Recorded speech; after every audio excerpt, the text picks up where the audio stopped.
प्रणाम गुरुदेव। आपके श्री चरणों में कोटि कोटि वंदन। आपने अपने साथ हमें साधना में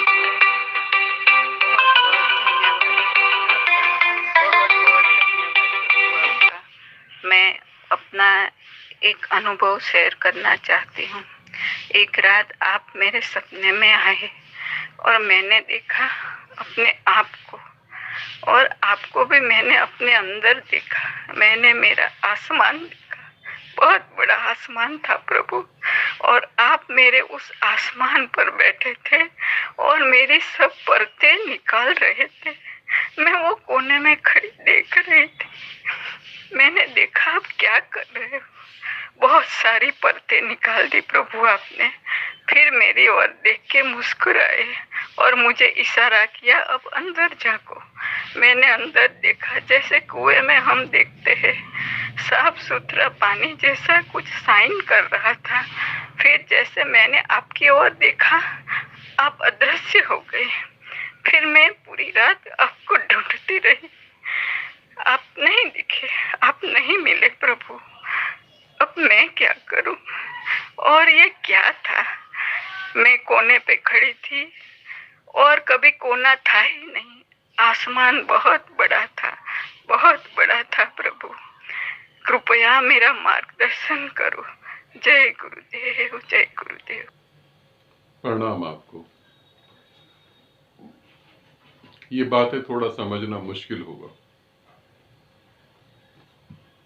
बुद्ध जब अंतिम सांसें ले रहे थे, आनंद सर के पास खड़ा था और बुद्ध के कुछ सन्यासी उनके सामने बैठे हुए थे।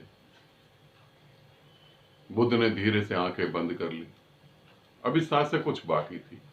बुद्ध गहरी समाधि में उतर गए और जो आगे बैठे हुए सन्यासी थे, उन्होंने भी बुद्ध को देखकर आंखें बंद कर ली।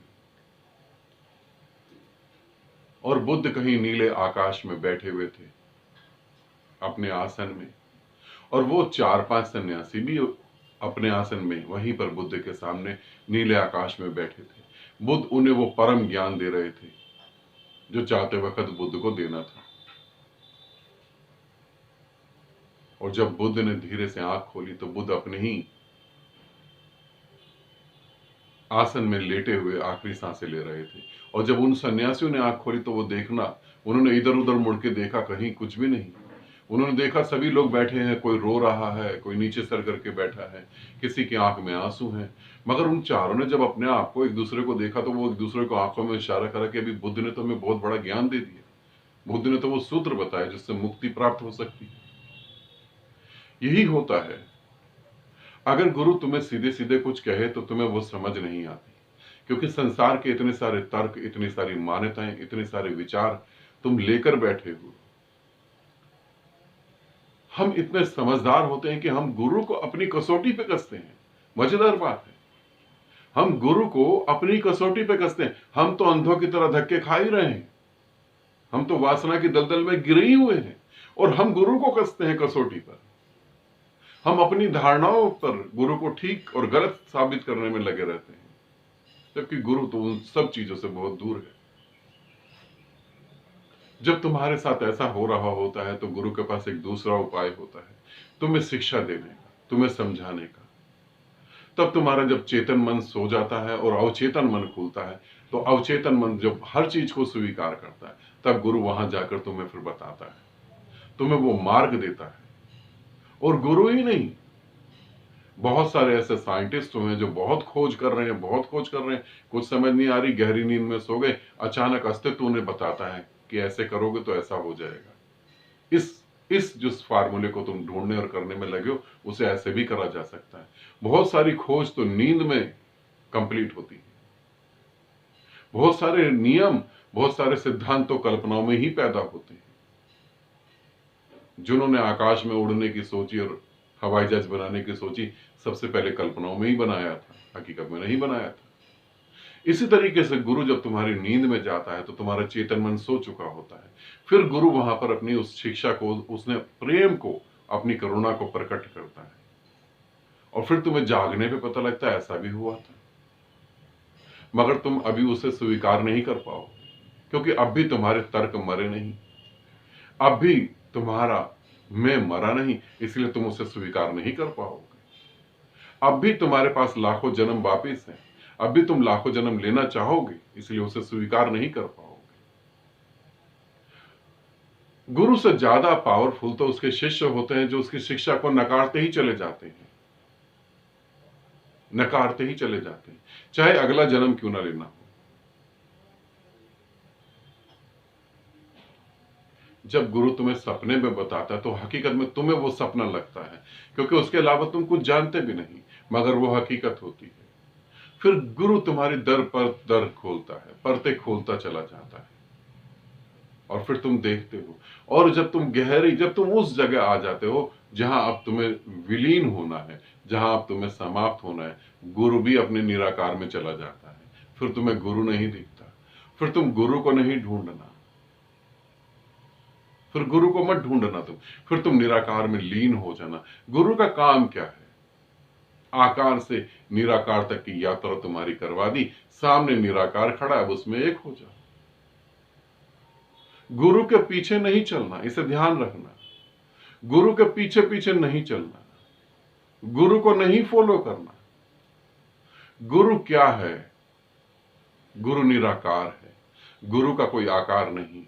गुरु के पीछे नहीं चलना, इसे समझना ठीक से। गुरु तो एक पोस्टमैन का काम कर रहा है, गुरु तो एक सिर्फ परमात्मा की चिट्ठी तुम तक पहुंचा रहा है। परमात्मा एक अलग भाषा में बोल रहा है तुमसे, वो परमात्मा तुम्हें चिल्ला चिल्ला के पुकार रहा है, दोनों हाथ तुम्हारी तरफ कर रखे हैं, तुम्हें छाती से लगाने के लिए वो तड़प रहा है, तुम उसकी आवाज नहीं समझ पा रहे।